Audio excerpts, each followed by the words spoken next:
This season, two different prints are kind of owning the runways. There's gonna be polka dots that make a resurgence and are really fun standalone on their own or mixed with neon or pastel. And there's going to be florals. And this season, florals are going to be really loud and are called wallpaper prints. So if that gives you any idea. Let's start with polka dots.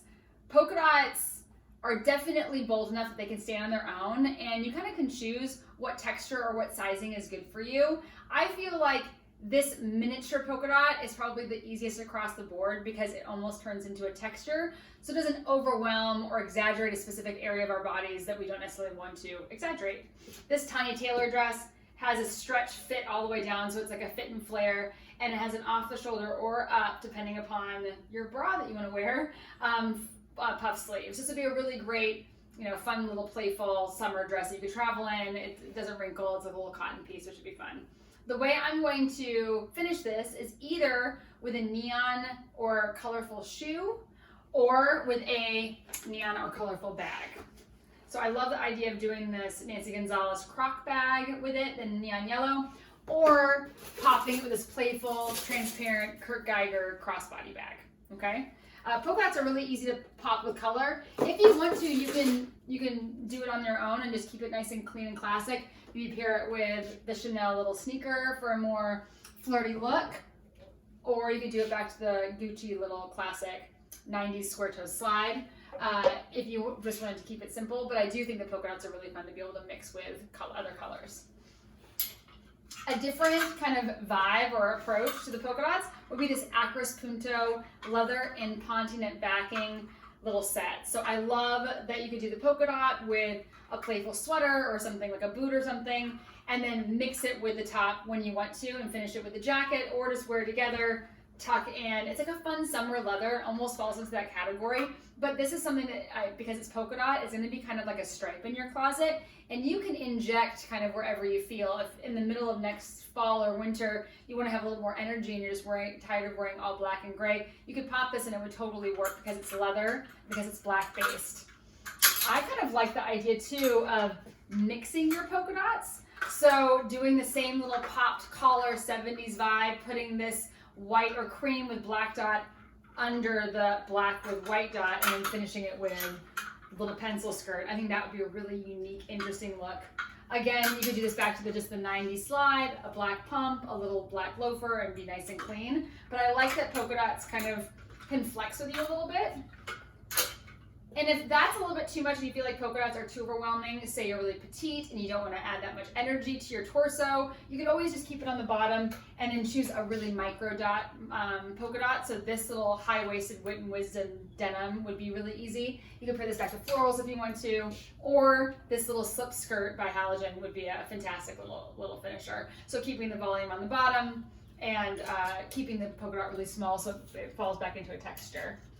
Usually when you're doing a bold print or geometric pattern like a polka dot, you want to keep the polka dot large on areas that you want to exaggerate and small on areas that you want to, lessen. So if you carry your weight in your hips, I always say keep the fitted pencil skirt the slip skirt or the denim with a micro dot on your hips, and then exaggerate the print on the top to kind of balance out your body proportions. So that's usually the general state of the rule, but of course, I'm here if you want to ask me any questions. And then the florals are incredibly bold, hence the wallpaper print category. This is like a wonderful example of how I'm imagining the florals kind of translating for this spring. This is by Veronica Beard, again with a little puff sleeve.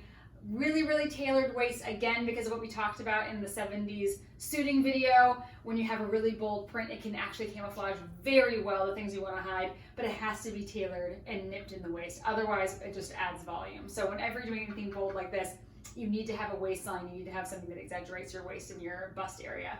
So this is a wonderful, full, very girly, playful piece. This you actually can mix with the pastel summer leathers, or with a tweed if you wanted to from the 70s suiting.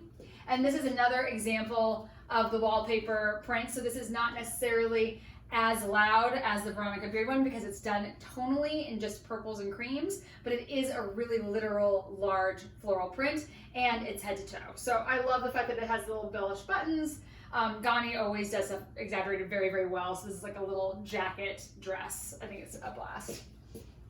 My last example of the loud wallpaper print is this Ralph Lauren full pleated skirt. So just like I said earlier in some of the other videos, slip skirts are definitely still going strong as a shape for spring 2020, and pleated skirts are definitely still current and modern for now. So this would be a wonderful way, again, like we were talking about with the graphic prints of the polka dot, if you carry your weight in the bottom half, this would be a wonderful piece for you because it would take responsibility for your the bottom half, like the width, and it would, the pleats would just kind of float around it, and we could do it back to something as simple as a white button down where it was sneakers or the Gucci slide, or we could do it back to a larger floral shirt, which would then give that vibe a little bit more, it would be like more head to toe look, and I feel like it would be a really fun, playful way of exaggerating your waistline. So we can kind of have fun with this trend. It's not necessarily about the shapes of the pieces. It is more about the prints themselves. Although when we are doing these bold prints, always think about shape and proportion. And if you're nervous about doing it head to toe, usually the rule is put a belt on it, show your waist, and you'll be fine.